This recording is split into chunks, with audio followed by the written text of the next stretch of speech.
Assalamu alaikum wa rahmatullahi wa barakatuh. Good morning, everyone. Wish all of you, inshallah, fine, as I told you before, always and forever. So today it's our sixth lecture. It will be about something special, comedy. If you like comedy, I'm sure that you will enjoy the class today.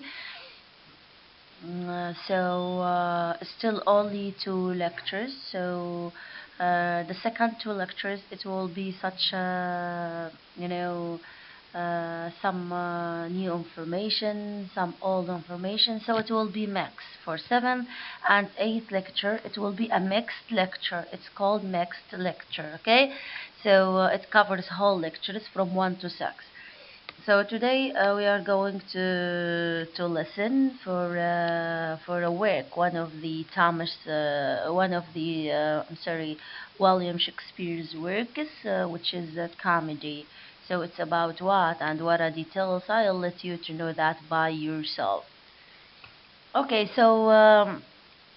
there isn't any, assignment, no need to worry.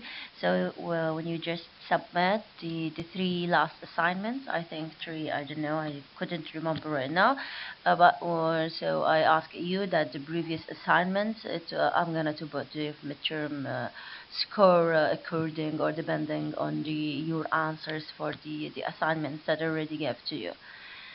And for the final exam, of course, it's from first lecture until eighth lecture, okay? And we will talk more about the final exam, inshallah, in the last lecture, which is the eighth one, okay? Let's start.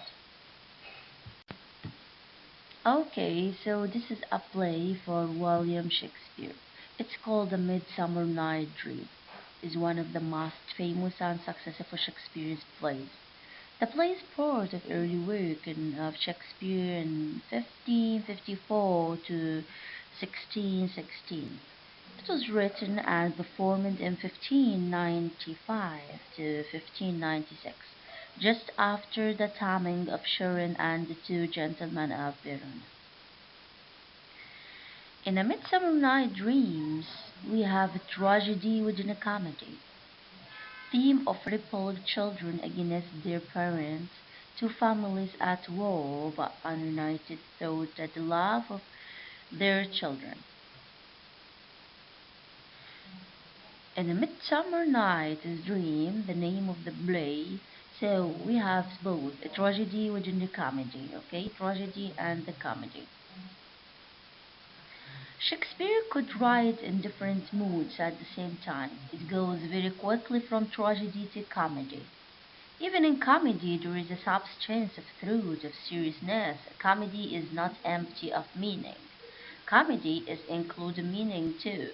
So when you say that one of William Shakespeare, it's about comedy, it doesn't mean that it doesn't, include a meaning. No, it include a goal and a lesson for the readers or the listeners or the watchers. A Midterm's Night Dream is one of the Shakespeare's most learned plays. Lots of information he talk here and there. Shakespeare put together all those pertinent, that pieces to create an image for the reader. So, for the reader, a comedy and tragedy. So today we are going to listen to the summary of the story or the play and story, which is named A Midsummer Night Dream. Now you are going to listen to this play, which is Midsummer Night Dream. So you are going to listen carefully, maybe 3 times, okay? So you are going to take space only for maybe 2 minutes, then listen again. So you are going to listen carefully to this record and try to understand the story is about what. A Midsummer Night's Dream is a comedy about four Athenians, two men and two women. At first, both men, Lysander and Demetrius, love Hermia. She only loves Lysander, though, and wants nothing to do with Demetrius. The other woman, Helena, loves Demetrius, but of course he doesn't love her. The real confusion of the play starts when affair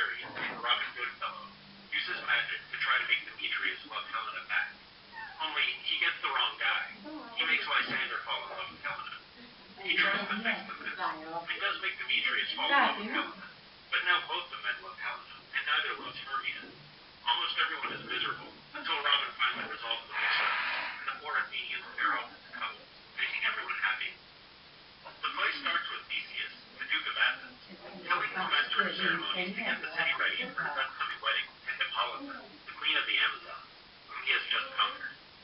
Aegeus, a nobleman, complains to Theseus because his daughter, Hermia, insists on loving Lysander instead of Demetrius, the man he wants her to marry.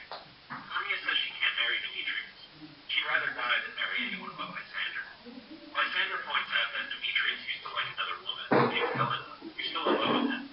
Theseus says Hermia has to obey her father, otherwise her choices are to die or become a nun. Hermia and Lysander decide to run away from Athens so they can be together. Helena comes in and complains about how Demetrius loves Hermia instead of her. Hermia and Lysander tell her it's okay, they're running away tonight. Helena decides to tell Demetrius where they're going, just so she can have a chance to see him. Some laborers get together to plan a play that they hope to perform at Theseus' wedding. Bottom, the weaver, is especially enthusiastic about playing the lead part. He's ignorant and comical, but the other laborers look to him as their leader. In the forest, Oberon and Titania, the king and queen of the fairies, are having a fight because Oberon wants Titania to get the boy, and she won't do it. A changeling is a child that the fairies have stolen to replace with a fake child. To get revenge on Titania, Oberon sends a fairy named Robin Goodfellow to fetch a flower with magic properties. When Oberon puts the flower's juice on Titania's eyes, she'll fall in love with the next creature she sees, whatever it is. Robin is a type of mischievous fairy called a Pug. His name is not Pug. Helena comes through the forest following Demetrius. He's looking for Hermia and Lysander so he can stop them from eloping, and she's just following him. He keeps telling her to get lost. He doesn't like her and she's annoying, but she won't stop following. Oberon sees all this, and when Robin brings him the flower, he tells him to take some of the juice, go find a young Athenian man in the forest, and make him love the woman who's chasing him. Oberon squeezes the juice on Titania's eyes as she sleeps. Hermia and Lysander come in and lie down to sleep a little apart from each other. Robin comes in and puts the juice on Lysander's eyes instead of Demetrius's. Demetrius comes running through this glade, trying to get away from Helena. She can't keep up with him, but she discovers Lysander sleeping on the ground, and Lysander jumps up and says he loves her. Lysander keeps insisting he's in love with her, but she thinks he's mocking her and tells him to stop. That leads with him following. Hermia wakes up and finds him gone, and goes off to search for him. The next morning, the laborers come to the same spot in the woods to practice their play, while Robin hides and watches them. Autumn goes into the woods to wait for his cue, and when he returns, Robin has given him an ass's head. Titania wakes up, and since Autumn is the first thing she sees, she falls in love with him. She says he has to stay in the wood, where her fairies will wait for him. Robin and Oberon discuss how their tricks are going, and Hermia comes in, pursued by Demetrius. She's still looking for Lysander, and she thinks Demetrius must have killed him.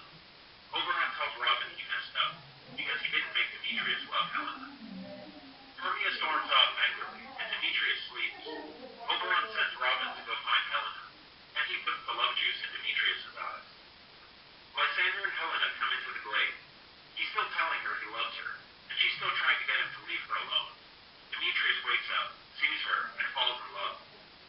Now Lysander and Demetrius both love Helena, and she thinks they're ganging up to make fun of her, while they start bickering about which one really loves her. Hermia comes in, and Lysander tells her he doesn't love her anymore. Hermia is shocked, and Helena thinks Hermia is part of the conspiracy to make fun of her. Hermia gets angry at Helena for stealing her man, and Lysander holds Hermia back so she can't attack Helena. Then Demetrius and Lysander decide they have to settle things in a duel. They wind up going off into the forest to find a place to fight, and Helena runs away from Hermia because she's afraid of her, and Hermia wanders off too. Oberon tells Robin to fix what he's done, so he imitates Demetrius's and Lysander's voices to lead them apart in the wood until they're hopelessly lost, and they lie down to sleep. By this point, they're near each other, but don't know it. He leads Helena and Hermia into the same spot too, so they all sleep. Robin puts another flower's juice into Lysander's eye to take away the effect of the love juice. Titania lies down to sleep with Bottom in the same glade. Oberon tells Robin how she gave him the changeling, and he thinks he's punished her enough. Oberon gives Titania the antidote and wakes her up, and she can't understand why she ever liked Bottom. Robin takes off Bottom's ass head. The fairies do a dance. Theseus comes into the glade with Hippolyta and his lords on a hunt and waits the lovers up. Lysander explains how he was running away with Hermia, and Demetrius says he loves Helena now. Aegeus still wants Hermia to marry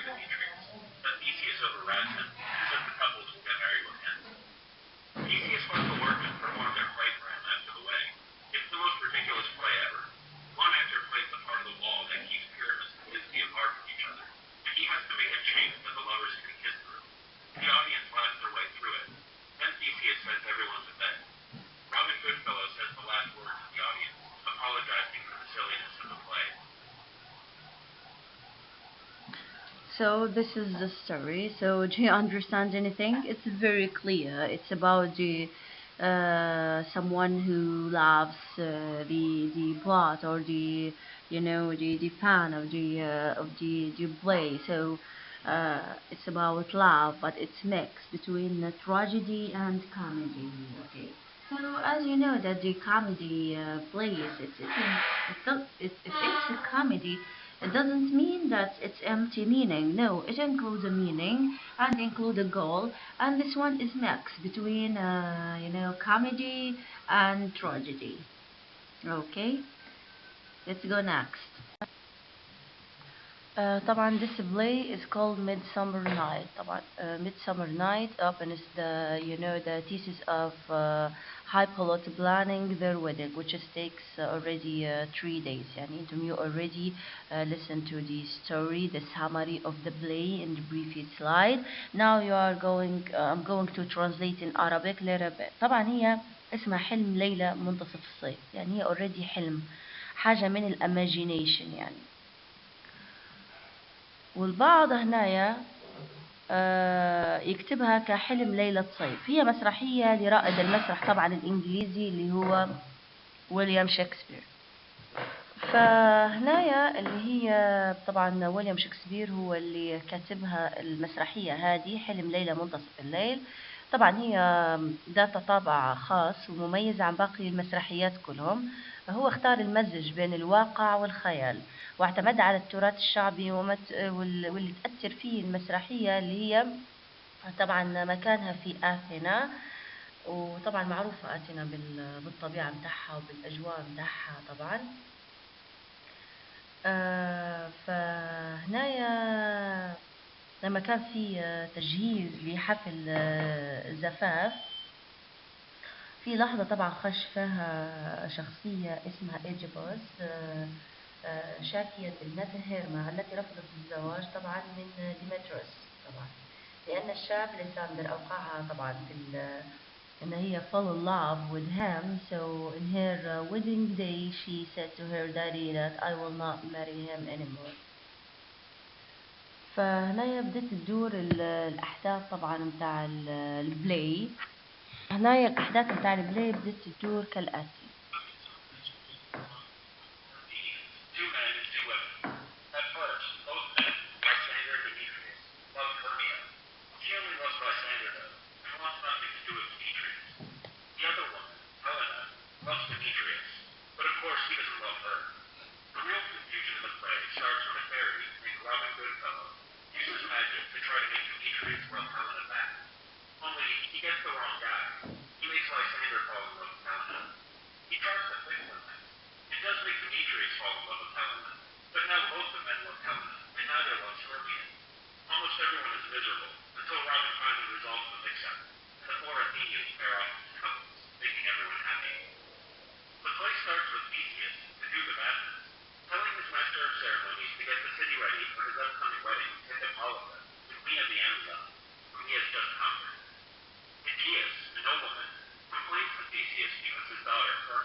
she discovers Lysander sleeping on the ground, and Lysander jumps up and says he loves her.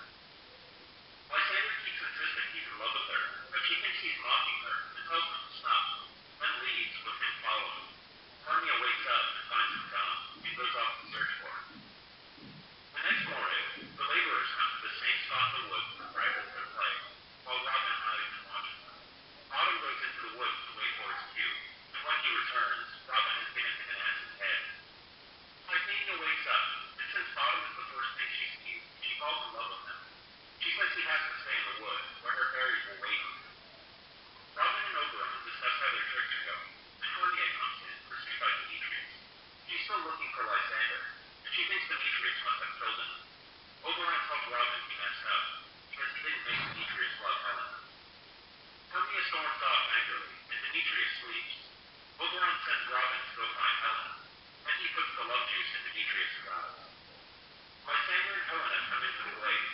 He's still telling her he loves her, and she's still trying to get him to leave her alone. Demetrius wakes up, sees her, and falls in love.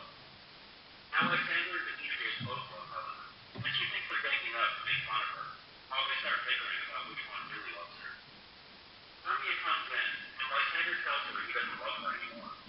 Hermia is shocked, and Helena thinks Hermia is part of the conspiracy to make fun of her. Hermia gets angry at Helena for stealing her man, and Lysander holds Hermia back so she can't attack Helena. Then Demetrius and Lysander decide they have to settle things in a duel. They wind up going off into the forest to find a place to fight, and Helena runs away from Hermia because she's afraid of her, and Hermia wanders off too. Oberon tells Robin to fix what he's done, but he imitates Demetrius' and Lysander's voices to leave them apart in the wood until they're hopelessly lost, and they lie down to sleep. By this point, they're near each other, but don't know it. He leads Helena and Hermia into the same spot too, so they all flee. Robin puts another flower's juice into Lysander's eyes to take away the effect of the love juice. Titania lies down to sleep with Autumn in the same glade. Oberon tells Robin how she gave him the chainlet, and he thinks he's punished her enough. Oberon gives Titania the antidote and wakes her up, and she can't understand why she ever liked Autumn. Robin takes off Autumn to ask him, the fairies do a dance. Theseus comes into the glade with Hippolyta and his lords on a hunt, and wakes the lovers up. Lysander explains how he was running away with Hermia, and Demetrius says he loves Helena now. Aegeus still wants Hermia to marry Demetrius, but Theseus overrides him and says the couples will get married with him. Theseus lets the workmen perform their play for him after the wedding.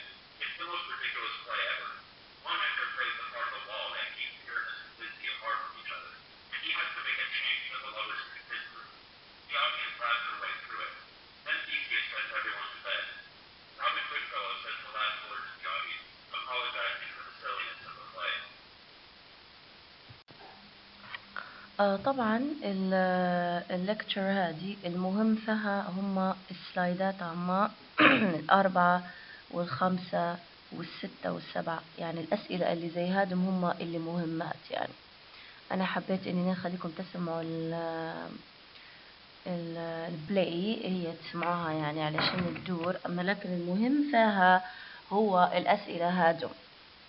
السؤال اللي قبله والسؤال هذا what's the main point of Midsummer Night Dream?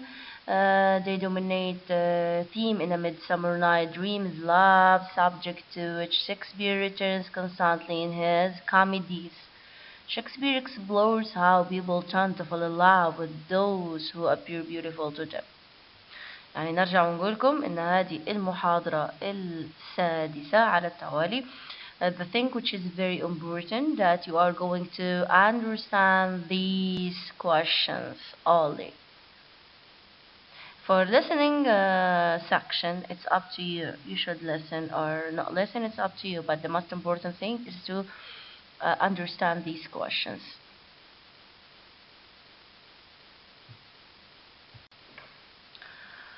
Why is called A Midsummer Night Dream? Why?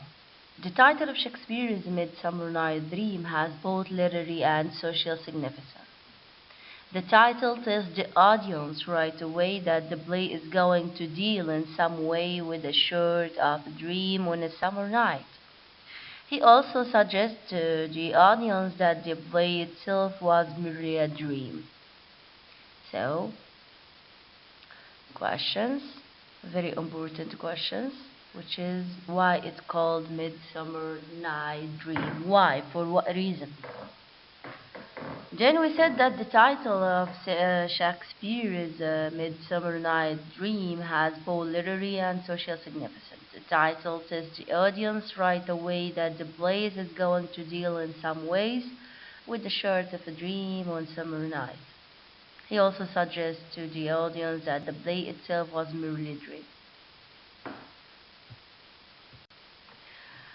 Why is Midsummer Night's Dream so popular? Why there are many people know it? I know you don't know anything about it, but the others who are, engaged with the William Shakespeare's works, they already know it and love it so much. So the play is popular because it's humorous and has a happy ending. A Midsummer Night Dream is a story of love, fears, and also mischief. What is not to like that the play is universal, okay, popularity is largely due to its simple plot, a group of lovers and a group of fairies. Okay. So الquestion هذا also very important. يعني لغاية الآن عندنا 3 questions which are 3 or 4 questions which are very important about this play. طبعا لغاية الآن تمت we already finished our 6th lecture in poetry, so I'll let you with to listen again to the play. Also, you should understand those questions. The most important thing in this lecture is questions that I already here showed.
make fun of her, while they start bickering about which one really loves her.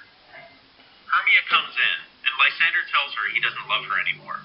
Hermia is shocked, and Helena thinks Hermia is part of the conspiracy to make fun of her. Hermia gets angry at Helena for stealing her man, but Lysander holds Hermia back, so she can't attack Helena. Then Demetrius and Lysander decide they have to settle things in a duel. They wind up going off into the forest to find a place to fight, and Helena runs away from Hermia because she's afraid of her, and Hermia wanders off too. Oberon tells Robin to fix what he's done, but he imitates Demetrius's and Lysander's voices to lead them apart in the wood until they're hopelessly lost, and they lie down to sleep. By this point, they're near each other, but don't know it. He leads Helena and Hermia into the same spot too, so they all sleep. Robin puts another flower juice into Lysander's eye to take away the effect of the love juice. Titania lies down to sleep with Bottom in the same place. Oberon tells Robin how she gave him the chamber, and he thinks he's punished her enough. Oberon gives Titania the antidote and wakes her up, and she can't understand why she ever liked Bottom. Robin takes off Bottom's casket. The fairies do a dance. Theseus comes into the glade with Hippolyta and his lords on a hunt and wakes the lovers up. Lysander explains how he was running away with Hermia, and Demetrius says he loves Helena now.